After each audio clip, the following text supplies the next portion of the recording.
and welcome back to Friday Reads, where we help you find your next read. I'm Jill. And I'm Julie, and we're decked out in music t-shirts today because anyone who knows me knows this is my favorite time of summer when we get to Mile of Music and the jazz fests that come up. So Jill and I thought it would be fun to pick books that have a song lyric as the title. So this was really a fun one for us to pick, and we've been humming the tunes. So Jill, what's your first one? So my first one, I'm a big Swiftie, so I have Enchanted to Meet You, which reminded me of Enchanted on Speak Now from Taylor Swift.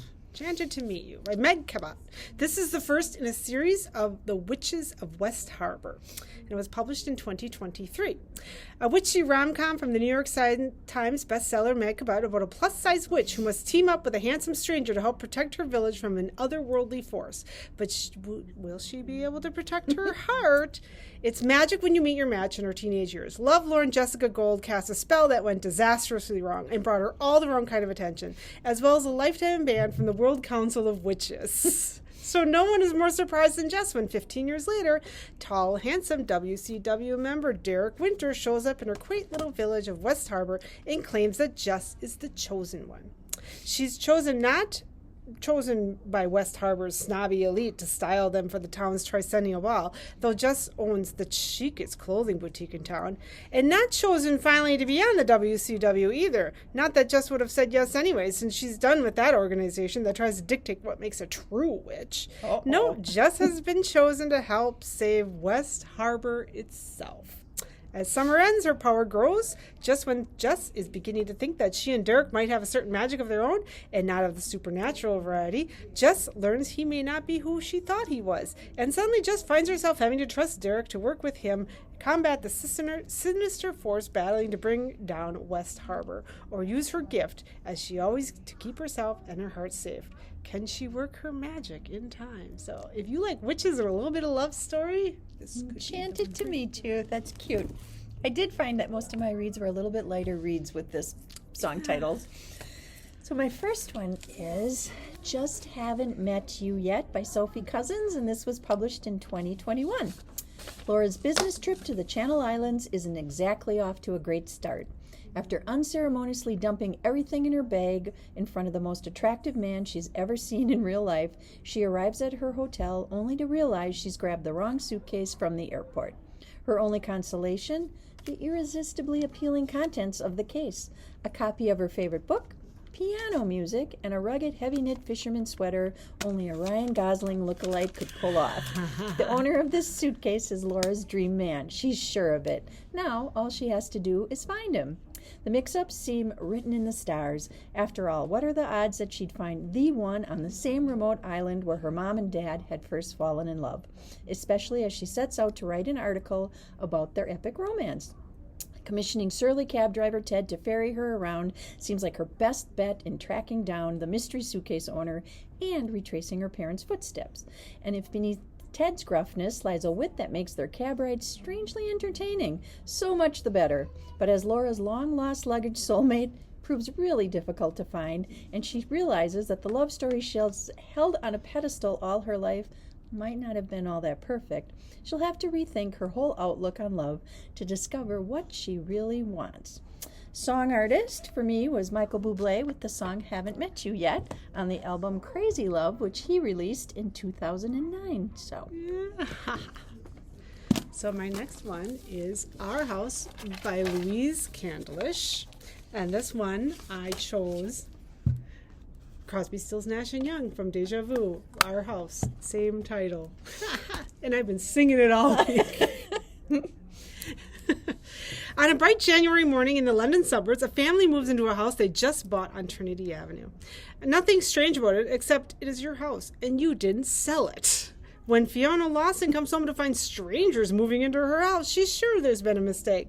She and her estranged husband, Bram, have a modern co-parenting arrangement, bird's nest custody, where each parent spends a few nights a week with their 2 sons at the prized family home to maintain stability for their children. But the system built to protect their family ends up putting them in terrible jeopardy. In a domino effect of crimes and misdemeanors, the nest comes tumbling down.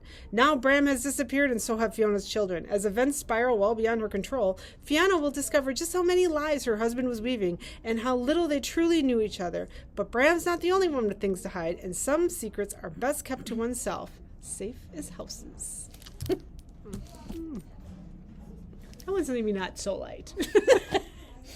My second pick is Take a Chance on Me by Jill Mansell, published in 2010. And ABBA fans, from their ABBA album, everybody knows Take a Chance on Me. Yes. So, and now it's in your head. I know. So Cleo Quinn doesn't have a great track record when it comes to men, but now Will's come along. She's being optimistic. Handsome, attentive, and an absolute gentleman when it comes to her questionable cooking skills. He could be her Mr. Right. Things are definitely looking up for Cleo, apart from one small problem, who has a rather large ego.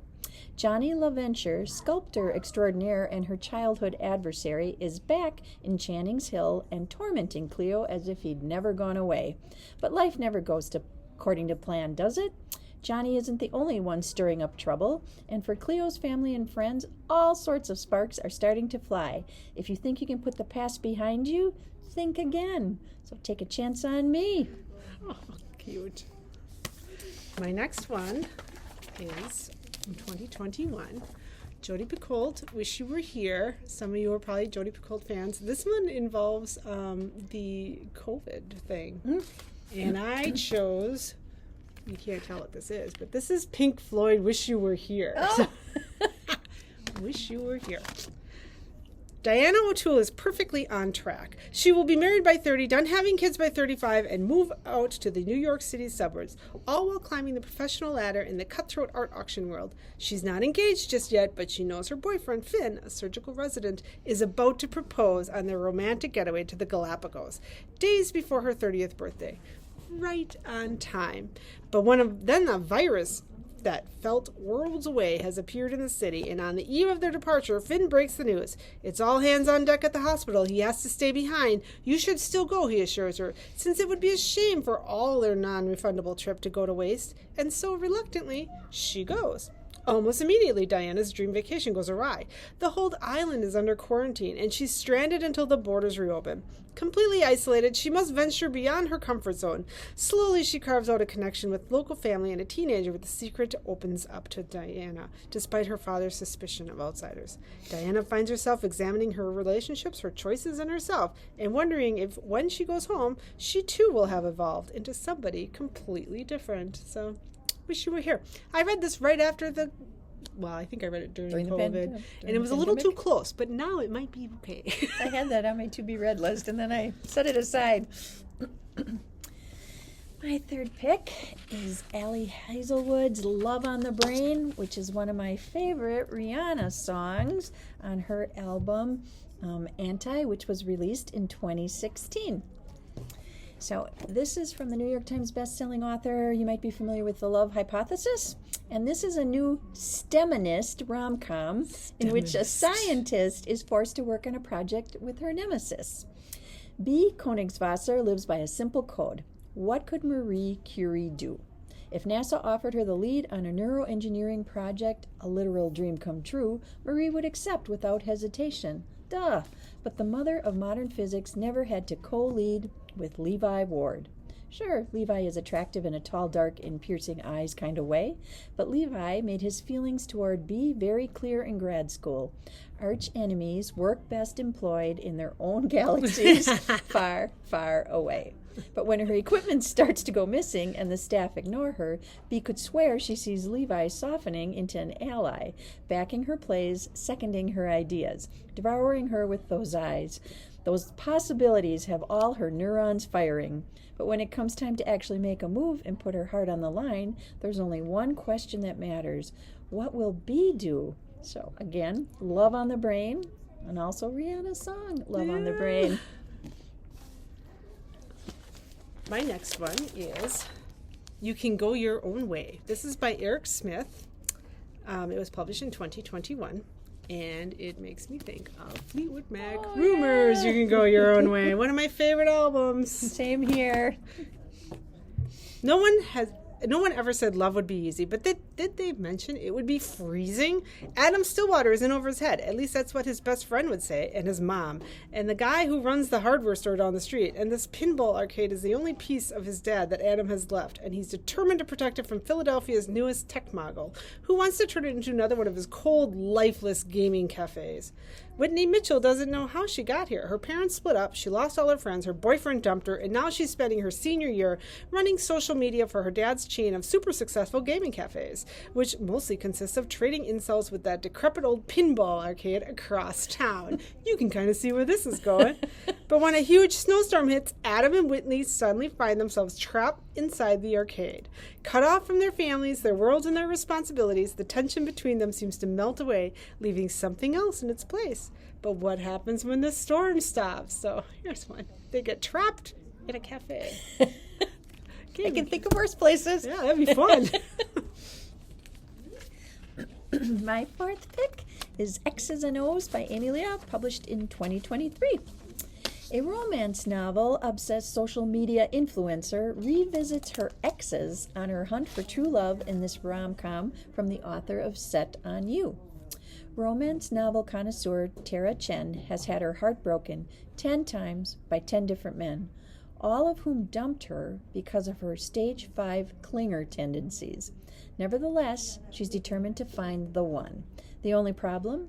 Classic meet-cutes are dead thanks to modern dating apps. So Tara decides to revisit her exes in hopes of securing her very own trope-worthy second chance romance.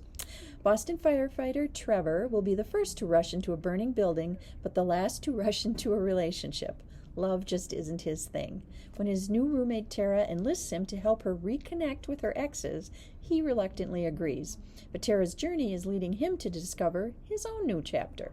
The more time they spend together, the more Tara realizes Trevor seems to be the only one who appreciates her authentic, dramatic self. To claim their happily ever after, can Tara and Trevor read between the lines of their growing connection?